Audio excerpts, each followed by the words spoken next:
Hello everyone and welcome back to another Grainman Travels adventure, and today we're in Brazil and we're on a new map called Agroland. Now this is quite an interesting map. It's got a few nice features on it, so let's run through some of the information that's on ModHub. So firstly, this map was released today on the 31st of the 7th 2023. It is fully cross-platform compatible, so PC, Mac, PlayStation 4, PlayStation 5, Xbox One and the Xbox series of consoles.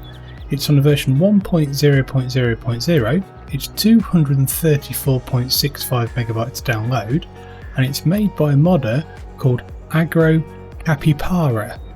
Now this is actually a map based on a region in the Brazilian countryside, so it's actually based on a region in Mato Grosso do Sul in Brazil. So there's 60 purchasable fields, 38 of them have missions, so for the AI workers and for the contracts. You start as a new farmer, so you start with a little bit of new machinery, which we will run through. It's got a pasture of free-range chickens and cows. There's also a quarry on the map somewhere as well, where you can actually turn stones into lime. There's a forest area as well, which kind of makes sense. There's some areas of water, and there's lots of other things that are dotted around as well, so lots of sale points, etc. There's also a custom crop or custom fruit called pinto beans, and we'll run through that as well.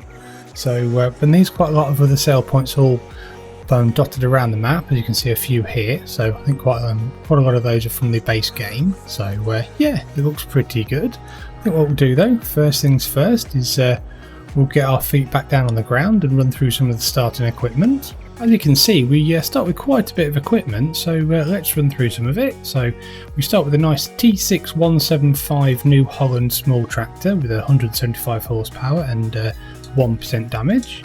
We then start with a New Holland T7315 medium tractor with 313 horsepower and 3% damage.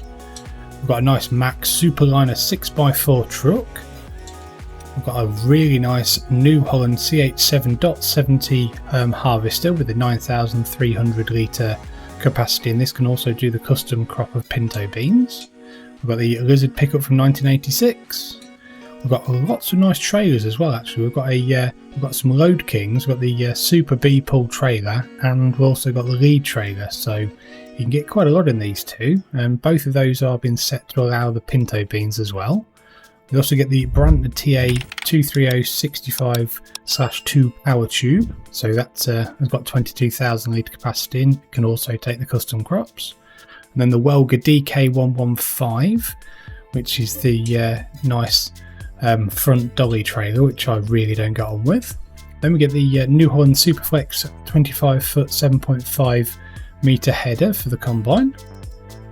We also get a nice setup for the forage harvester. Actually, I think this is pretty cool. We get a Lacotech LH2, which is going to do grass and turn it into chaff by the looks of it, which can then pick up after the forage header itself, and this can also do the custom pinto crop. This is a Kemper 345 plus 4.5 metre forage header.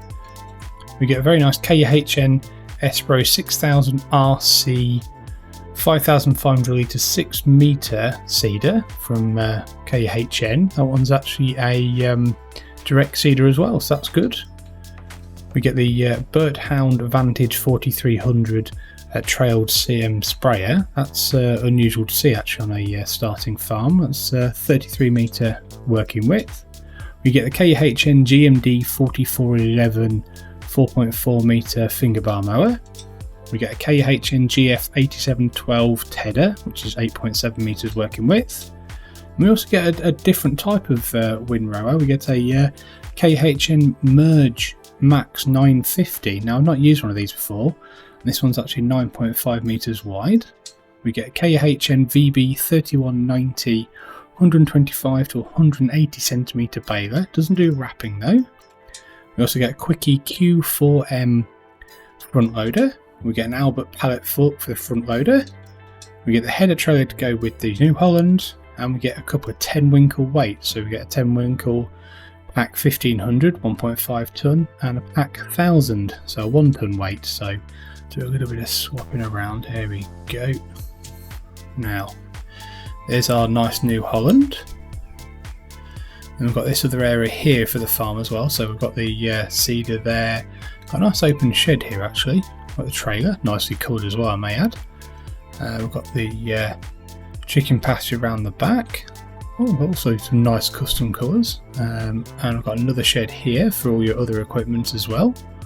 If we just jump over here. Yeah, also we've got a custom cow barn as well. Also very open as well, so a little bit different.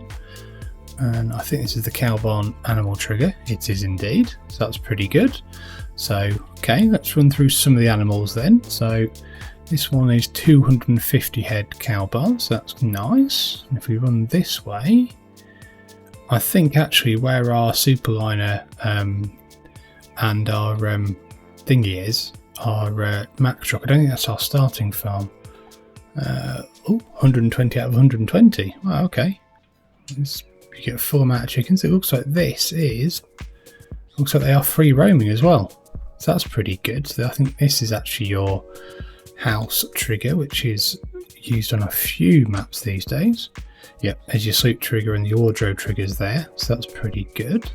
So if we have a quick look at the starting fields, have a quick look at those.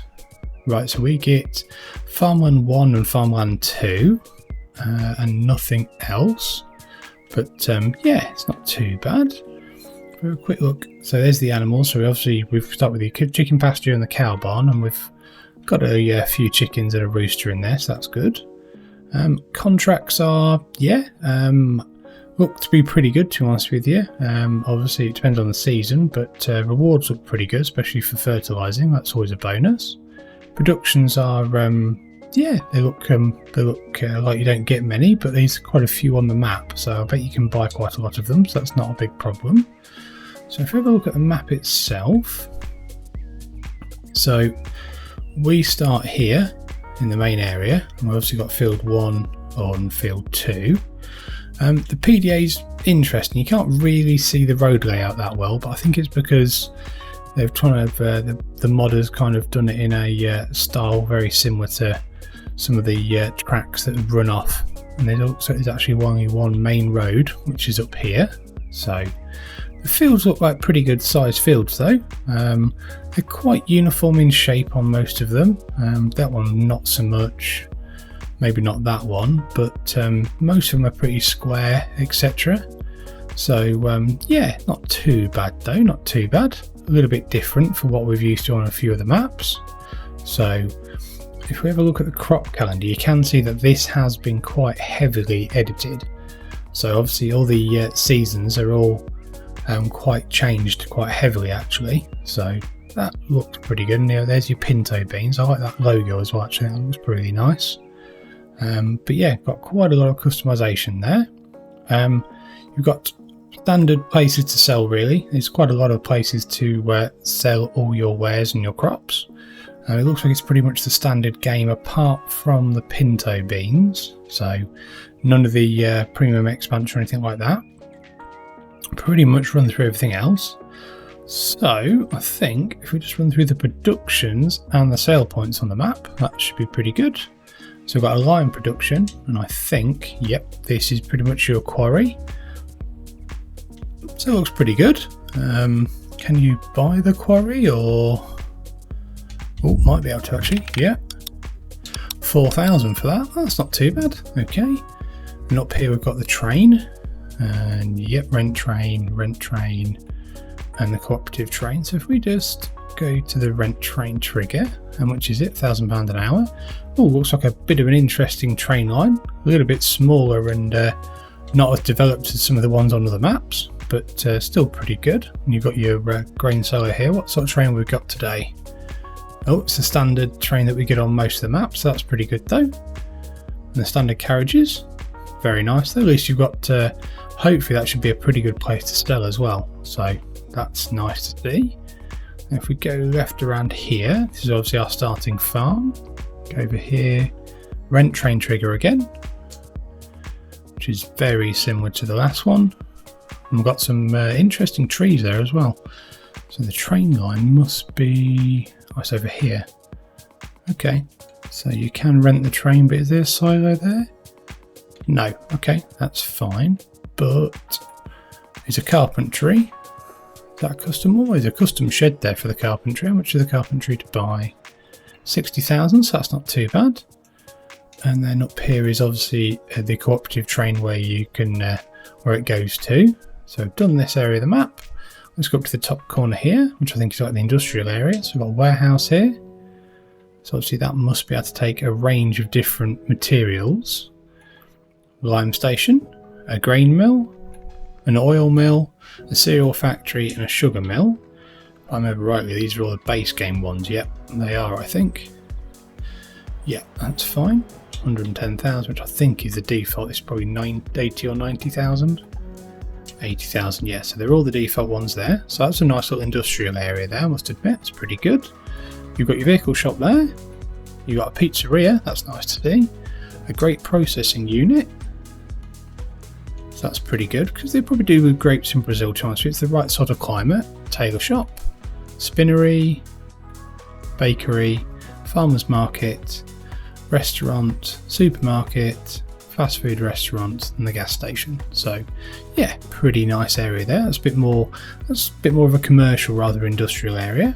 Then we've got an animal dealer, biomass heating plant, a dairy, a bales Mr. Bales. I like that, that's pretty cool. So it's a bale storage. Well, it's a good idea. Areas to put your bale storage. And obviously there's a buy trigger there as well, so I'm guessing Bales Mr. Cotton, so you can buy that. Bales Mr. Cotton again. Timber Mr. Woods and the Timber Mr. Woods. I think they have pretty out. That's pretty cool. I like that. That's quite funny. Something a little bit different there. 100,000 for that. So that's nice. But yeah, pretty good that really. So I think, yeah, that's where we started with our lorry actually. So this area isn't anywhere we own. So I got that incorrect at the start of the video. So please bear with me that this is actually your home trigger here, so that's my fault.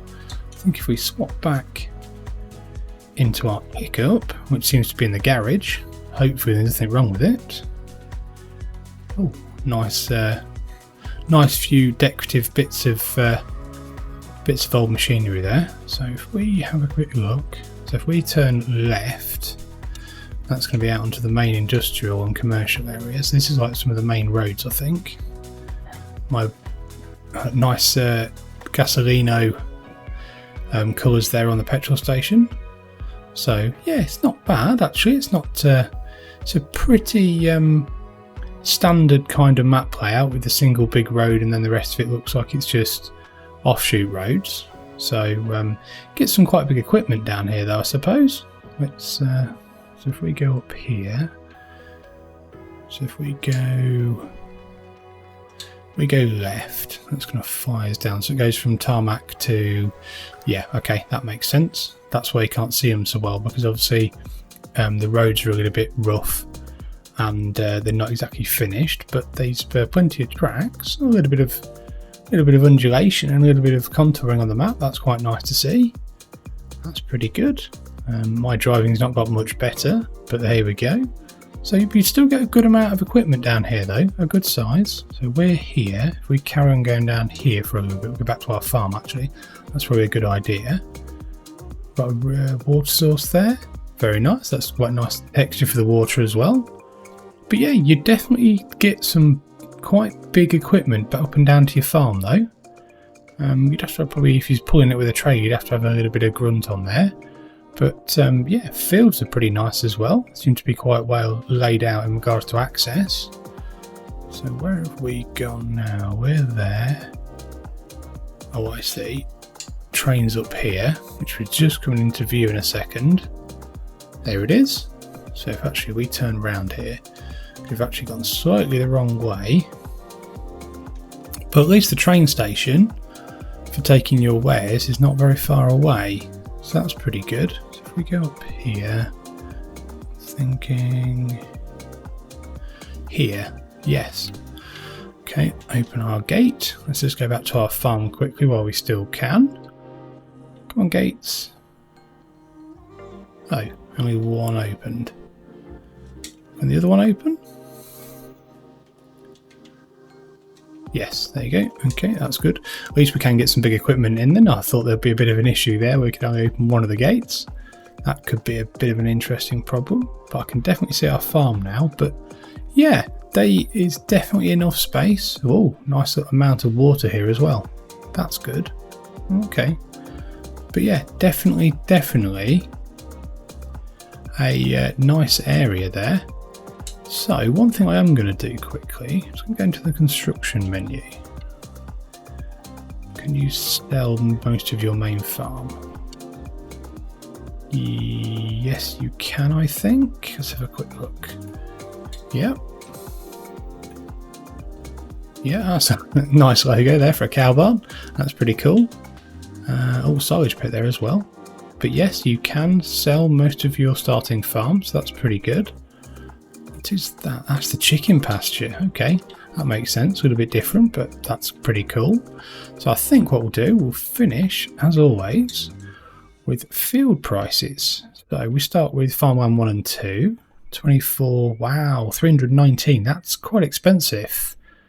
21, 200,000. As you can see, not all the whole area though has actually got fields on it. So you can either do some editing yourself to put some fields in, or you just stick with what you've got. 44, 134,000, but no field defined. Wow, quite expensive though these fields are. Up here in the main area here, so 42. That's not too bad. Not too bad. It's not too bad. So 23,000, 20,000, and 14,000. You can buy the football pitch. That's interesting, and also the areas here. Okay, 50. That's where all the industrial area is as well. So the industrial areas, etc., in the land with the productions on is not massively expensive, and around here, but some of the actual farmland is quite expensive. So just something to keep in mind. Well, it's a nice map though. I quite like it. It's nice to see a map that's not just from Europe or America. So, and this is pretty cool, I think. This setup. I can't say I've ever seen one of them before. So, seen something new on a map tour, so that's good to see. Hopefully you've enjoyed this map tour. If you have, give it a like, subscribe to the Grainman channel, and I hope to see you again soon. Many thanks.